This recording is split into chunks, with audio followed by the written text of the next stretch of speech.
Have you noticed how the moment you decide to fix your life, life seems to scatter into 1,000 new puzzles like startled birds? You wake up one morning, brave and determined, and say, "All right, today I will solve this problem." And then strangely, almost mischievously, the problem sprouts extra heads. The email you meant to answer becomes a career crisis. The conversation you meant to have becomes a relationship earthquake. The simple question of what to do next becomes the ancient riddle of who you even are. Here's the paradox at the doorstep. The harder we grip a problem, the more it grips us back. Clutching breeds claws, control invites chaos, and yet we keep doing it because some part of us believes genius is for speed, brilliance, domination. We imagine the genius as a lightning bolt, instant, blinding, final. But real genius, the kind that untangles knots, is more like water. It does not smash the rock. It studies the rock, listens to its shape, and then moves around it until the rock becomes irrelevant. Think of a child trying to open a jar. They twist and twist, face red, teeth clenched, screaming at the lid as if fury could change physics. Then an older hand enters the scene. The older hand does something insulting in its calmness. It taps the lid, breaks the seal, and opens it easily. Same jar, same lid, different relationship to the problem. The child believed the answer was more effort. The older hand knew the answer was a different angle.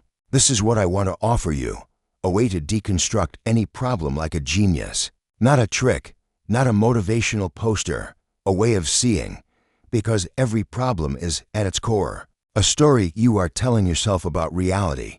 And the story may be true, or partly true, or completely enchanted. But until you see the story, you cannot edit it. You cannot step outside a room you do not realize you're in. So let's begin in the simplest, most difficult place, by admitting that a problem is not merely out there. A problem is a relationship between you and what is happening. Two people can face the same circumstance. One says, "This is a catastrophe." The other says, "This is a beginning." Same event, different world. You might be thinking, okay, but some problems are real. Debt is real. Grief is real. A diagnosis is real. A broken trust is real. Yes, the stones are real. But a stone becomes a prison only when we build a cell around it. The genius doesn't deny the stone. They examine the architecture. Imagine your mind as a dark room where furniture has been rearranged during the night. You stumble in, bruising your knee, cursing the chair. That bruise is real, but the suffering continues only because you're walking in the dark. Deconstruction is turning on the light, not to make the furniture disappear but to see what's actually there, where it truly is, and what can now be moved. In the next breath of our journey, we'll learn the first move of genius, stepping back, creating the space where light can enter, because before you solve a problem, you must stop being inside it. And how do you stop being inside it? How do you step out of a storm while still standing in the rain? The first move is not to charge forward. It is to lean back, to widen the lens until the problem stops filling the entire sky. This feels almost irresponsible to the modern mind. We are trained to respond quickly, to prove our worth by urgency, to treat every friction as a fire. But urgency is often just fear wearing a hard hat. It shouts, "Now," because it is terrified of what happens if you look long enough to see what you're really dealing with. So, create distance. Not physical distance, though sometimes that helps, but inner distance. The kind you feel when you're watching waves. Instead of drowning in them, you do this by naming the problem plainly, without decoration. No poetry yet, no drama, just the bones.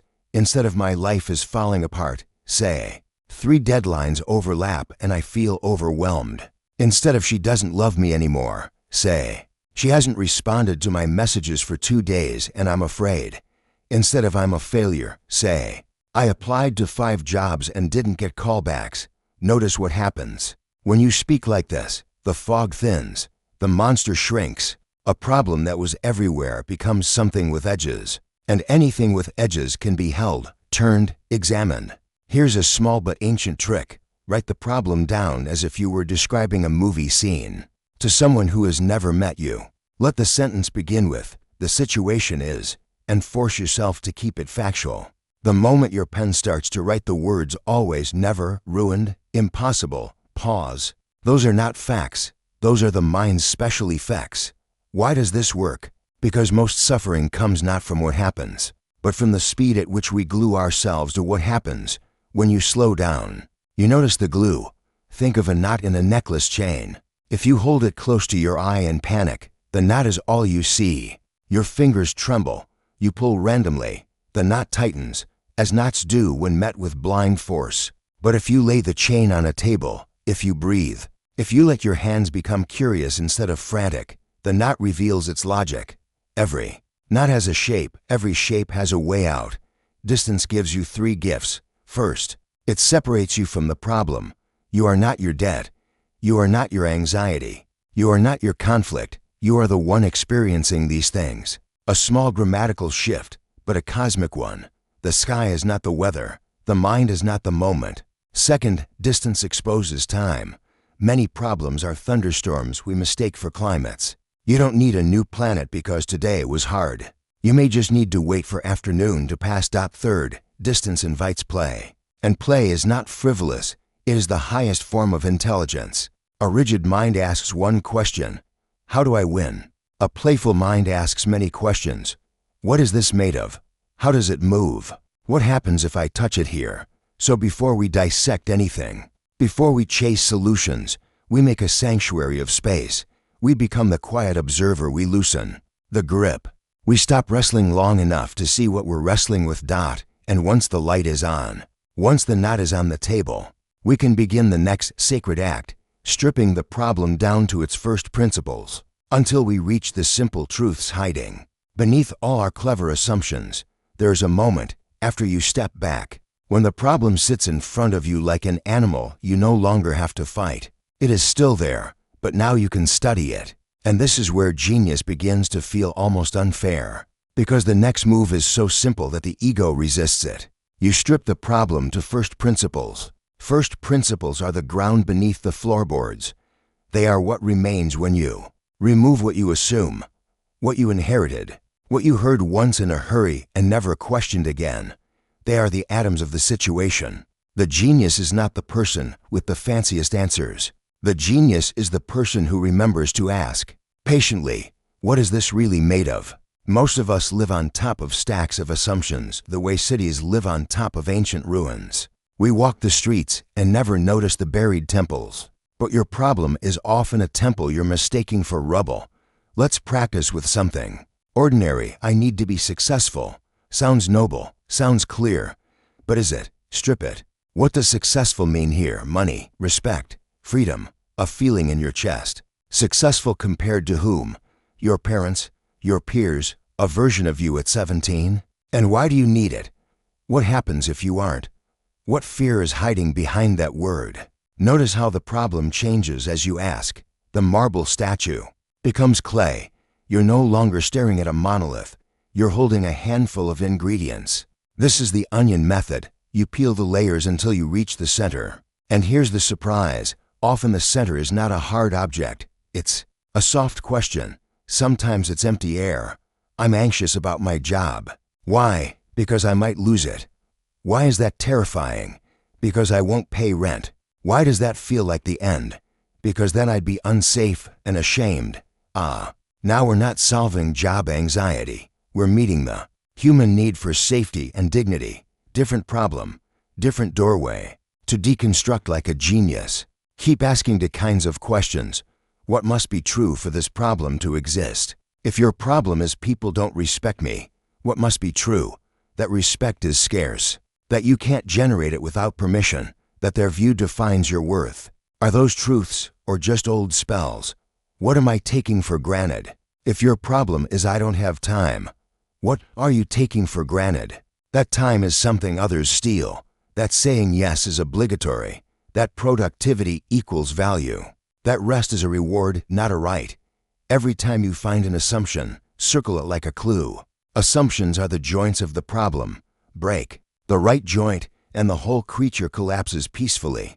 But be gentle. This isn't interrogation. It's archaeology. You're brushing dust off your own mind. And sometimes you uncover a hidden belief so tender you want to cradle it, not smash it. When you reach first principles, you feel a quiet click inside. The problem stops being a fog and becomes a few simple blocks on a table. Blocks can be rearranged. Blocks can be removed. Blocks can be replaced. And now that we've found the blocks, we're ready for the most liberating act of all, turning the prism, changing perspective. So the same blocks form an entirely different world. Asterisk. After you've peeled your problem down to its bones, there's a strange relief. You realize it was never as solid as it felt. But relief is only the middle of the bridge. The next step is where genius starts to look like magic from the outside. Even though it's just disciplined curiosity from within, you turn the prism. A problem is not only what it is also what it means, depending on where you stand. Like a mountain that looks like a wall from one side and a gentle hill from another. The genius doesn't search for a bigger hammer. The genius walks around the mountain. Here's a simple metaphor. Imagine you're holding a glass cube under a lamp. On the wall, the cube casts a shadow. If you only study the shadow, you might swear it's a square, or a rectangle, or a strange trapezoid. But the shadow is not the cube. It's a projection of the cube from one angle. If you move the lamp, the shadow changes without the cube changing at all. Your problems are often shadows, framed by your angle of light. So ask, what else could this be? Not as denial, as exploration. The missed opportunity could be a redirection. The breakup could be a clearing. The criticism could be a lantern. The fear could be a compass pointing at what matters. You're not forcing positivity. You're widening reality. One way to do this is to borrow eyes. Take the problem and hold it in different hands. The scientist's frame. What are the variables here? The artist's frame. What is this trying to express? The strategist's frame. What game am I actually playing? The child's frame. What if this is a puzzle I haven't learned yet? The elder's frame. Will this matter in 10 years? The compassionate friend's frame. If someone I love felt this, what would I tell them? Each frame is a new lamp. Each lamp reshapes the shadow.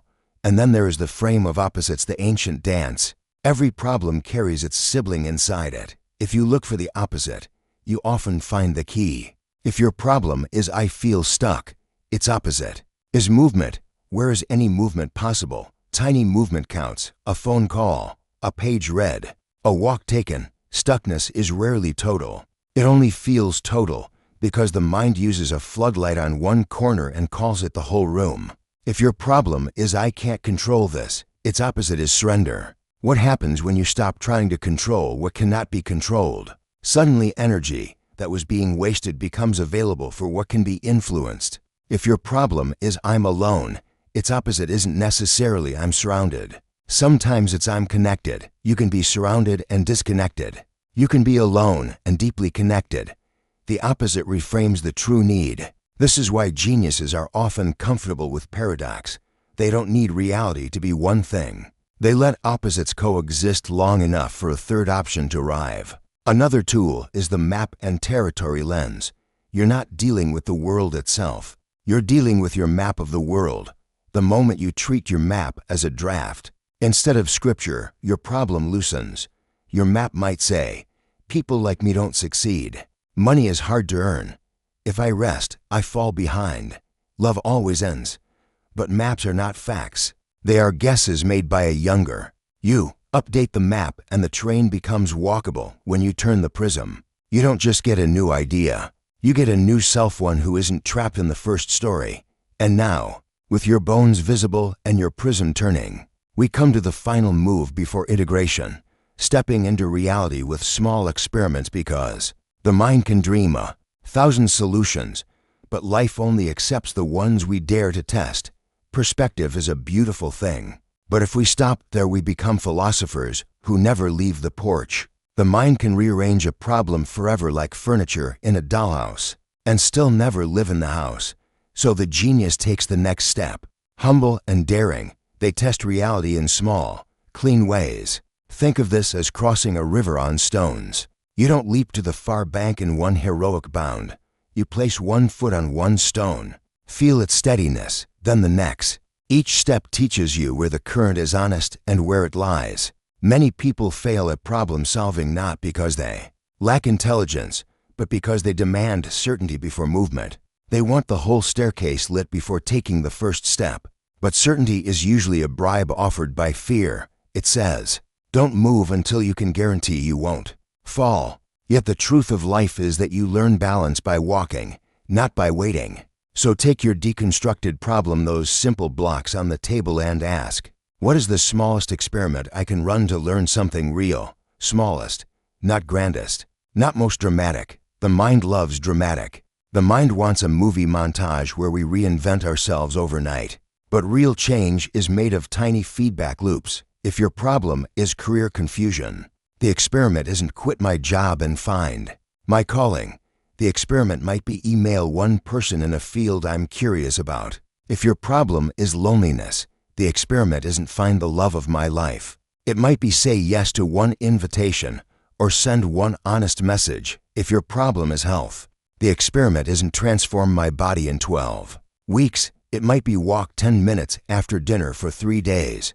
Why do small experiments work? Because they keep you in reality. They cut through fantasy. They remove the fog of prediction and replace it with data from living. Here's the thing, most problems are kept alive by imagination. We project 10 steps ahead, and the projection terrifies us, and the terror freezes us, and the freeze becomes the problem. A small experiment breaks the spell. It says, let's not guess, let's see. And notice the attitude underneath, curiosity over pride. Genius is not the refusal to be wrong. Genius is the willingness to be wrong quickly, cheaply, and repeatedly until you're right. This is why scientists are so powerful. They don't marry hypotheses, they date them. They're loyal to reality, not to their first idea. If the experiment disproves the theory, they bow to the evidence and adjust. The ego that needs to be right is the enemy of the mind that wants to understand. So after each experiment, you ask, what did I expect? What actually happened? What did I learn? What's the next smallest step? Step by step, the problem becomes less like a monster and more like a terrain you can navigate. You're not solving it in one strike. You're conversing with it. Reality answers in whispers, not proclamations. As you do this, something else shifts. You stop treating problems as interruptions to life.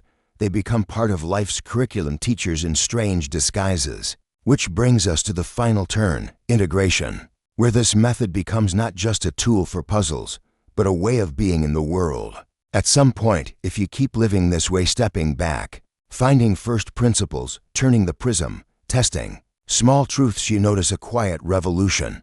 The problems don't vanish, but your relationship to them changes so radically that they no longer feel like enemies. They feel like weather passing through a larger sky. This is integration. The method becomes a posture toward life.